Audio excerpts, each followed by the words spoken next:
Hello everyone, and thanks for hanging out with me. As we all know, Volkswagen has their problems with the software for their electric cars, for their ID models. And my Id.3 is not any different. I have my problems with it. But today I want to tell you why, despite of all those software problems, I still love this car and I don't regret buying it at all.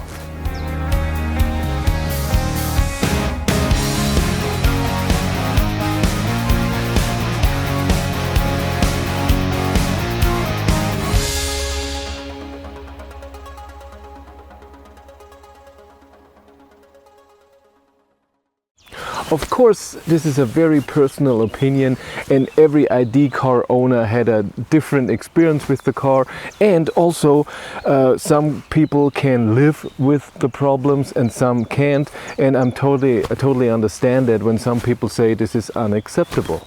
So let's talk about the ID software problems that I had with my Id.3. Well, first off, I got the car extremely early, so I was a first mover. I was one of the first people to get an Id.3 or ID car from Volkswagen, and the software in the beginning was losing a lot of stuff. So trip meter and settings were just lost, and there were not a lot of features. There was no Android Auto, no Apple CarPlay, no route planning for more than one step, but navigation worked and stuff like this. But because of that, I got 3 months free leasing, so I was okay with that. After that, 3 months later, I had my first big problem, and I don't know if you can call it software problem. It's more a hardware problem, and then in the software they didn't think of that. So my battery, 12-volt battery, was discharging because of a hardware reason that most Id.3s had in the beginning. I don't even know if it still exists, possible, but the thing was that in the software it was not a feature that the 12-volt battery will be charged when the car was parked, and so the 12-volt battery in November, or in the end of November, when it was cold for the first time, it just was empty and the car didn't do anything. I had to jump start it, and after that, because twice the 12-volt battery ran out, after that a control unit, the car has 5 control units I think, was broken. And because of that, sometimes in the morning the car just didn't work properly, and I had to disconnect the 12-volt battery for a second and reconnect it again, and then it was working fine. But it had to go to the Volkswagen dealer. They had to order the control unit, but it took 2 weeks for the part to arrive, so it was for 17 days at the dealer. After that, there followed a lot of software updates. I think I got 2 or 3 updates in the beginning. One of it was the 12-volt battery problem, and I got 2 software updates, as far as I know, that always took a day or even more. I know that at one update another control unit broke and they had to order it, and that's why it was in the shop for longer. And then was the first over-the-air update 2.3 in, put it here, I can't remember. It was in 21, I think it was June. And it started very slowly. A lot of cars couldn't get updates, and I was one of those. It just didn't download, and the biggest problem again was a software decision from Volkswagen that the car asked for an update right when it was when it got started, and if the internet connection wasn't great, the server couldn't be reached, or the communication wasn't perfect, then the car said, well, there's no update. And I hope they fixed that now. I think so, that now the car is waiting for a response. There is an update or no. But back in the day, that was how it was. And then the over-the-air update wasn't amazing. Not a great software decisions here from Volkswagen. How the update was got downloaded. It took a long time. It was 2 steps. You had to do 2 updates, a short one and a long one, where the car couldn't be moved. And the long update was 6 hours or so. The short one an hour. It was really long.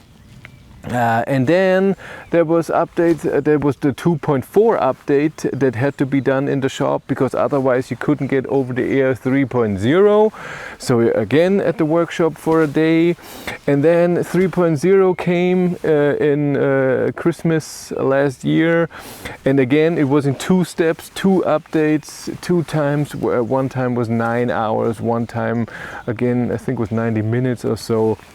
A long time, and other cars had big problems where the car was bricked and had to be towed, and then software had to be updated at the shop and stuff. I was lucky I didn't have that problem.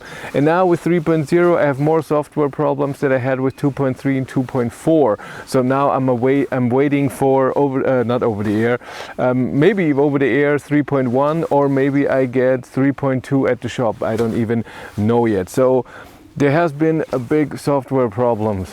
So rightfully so, you're asking, why do you stick with this car? Why do you still like it? So many software problems, so many times at the dealer, at the workshop, and over-the-air updates don't work. And a lot of you said that in the comments about the problems. Why don't you get a Tesla? Tesla over-the-air updates, they work like this, they work over the app. You just update it, takes 30-40 minutes, it's done. Then you have great new features. The software is amazing all the time. They have great things. The app works way better. What is it? Because it's very simple. And again, personal opinion, I have driven 50 different electric cars on this channel, and I don't mean driven an Id.3 with 3 different battery sizes. That's one car. I mean 50 different cars, and of those cars, the Id.3 does what is important to me the best, and that is driving. For me, driving in a comfortable way is the most important thing. I don't want harsh suspension, so very sporty. I don't want to sit too low. I'm old. I don't want the steering to be extremely direct. I don't want it hard. It just has to be very simple, and I love a lot of comfort functions. That means a great rain sensor, that the wiping is done automatically. The seats are comfortable. All of this, everything comfortable, adaptive cruise control. So all of this together, my Id.3 right now fits me the best, what I need, what I like in a car to drive. Like I said, quietness, comfortable. This is very, very important to me, and I'm okay with software problems. Of course, there's a limit. There's always a limit. So if the software problems don't let me drive, or it's so horrible, there's always a limit. But with 2.3, 2.4, I was totally okay with the software. Since 3.0, I have minor problems. Hopefully with 3.2, those are gone, or 3.5 at some point, who knows. But I love driving it so much. You have no idea. I can't describe it how it is. Every day I go to work, I love it driving it. Every day when I'm at work, I'm doing a little tour route for work. Go from the warehouse to the office. It's a 10-minute drive or so. And every time I do this, I try to drive with Walter, my Id.3, because it's 10 times more fun. I enjoy it, and I want to do it this way. And even now, it's Sunday. I don't have to drive. I don't have a destination, but driving around, it's just awesome. Yes, of course, I would love to have more power. There's software functions I would love to have. I want it to charge faster, have a bit more range. All of this But when it comes to just driving, I don't do long distance drives a lot, not even every month. And so the charging, yes, it's important for me, but it's not the main thing. And the same with power. Yes, power is nice and I use it. I love my 150 kilowatt. I love that I can just floor it and from a light when everybody's standing, and it feels great. Yes, the Tesla has way more power. Yes, Renault Megane E-Tech has great software with Android Automotive. It's all true. So many cars have better apps, have more functions in the apps. There's a lot of stuff missing with ID cars, but still, for me driving and right now it's just so extremely comfortable. I don't feel a bump. I don't feel anything.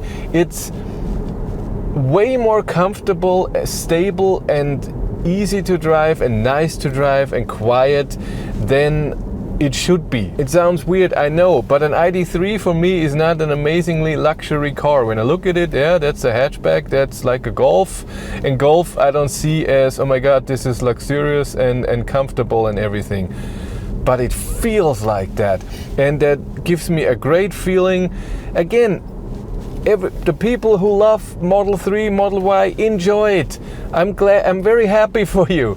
But Model 3 is just too sporty of a drive. Again, personal opinion.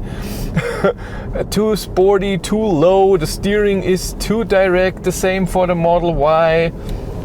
It's just the package altogether. Yes, Model 3 has way more power, and we'd love to have way more power in this car. But that's how it is, and I'm okay with it. Oh, I love driving this car, and I love it every day. And every time I have a press car, I mean, there are cars that are great, they have great functions, whatever. And then when I come back to Walter, and I'm always, I like it. And that's why I don't regret buying this car, and I'm okay with the software problems that I had. Again, there are people that had way worse problems with it, and maybe for them the drive is not that important, and I get why they don't like an ID.3, and people that think that the interior looks cheap. I don't see it, I don't have a problem with it, but everyone's different. Again, for me, I'm in heaven in this car. And yes, you can say I'm a Volkswagen fanboy, and I would say I'm not a Volkswagen fanboy, I'm an ID.3 fanboy, because I love how the car is driving. I like the ID.4, ID.5, I love the ID.7. For me, the package that I use right now, the package for a car, how I use the car right now, the ID.3 fits the best. But I have to move on, and the car will go away. Leasing will end at some point, end of this year, and then we'll see what comes next. But it most likely will be another Volkswagen ID cars, because of how they're driving, and they just fit me the best. But that's it for me. Thank you very much for watching. Have a great day and take care. Bye.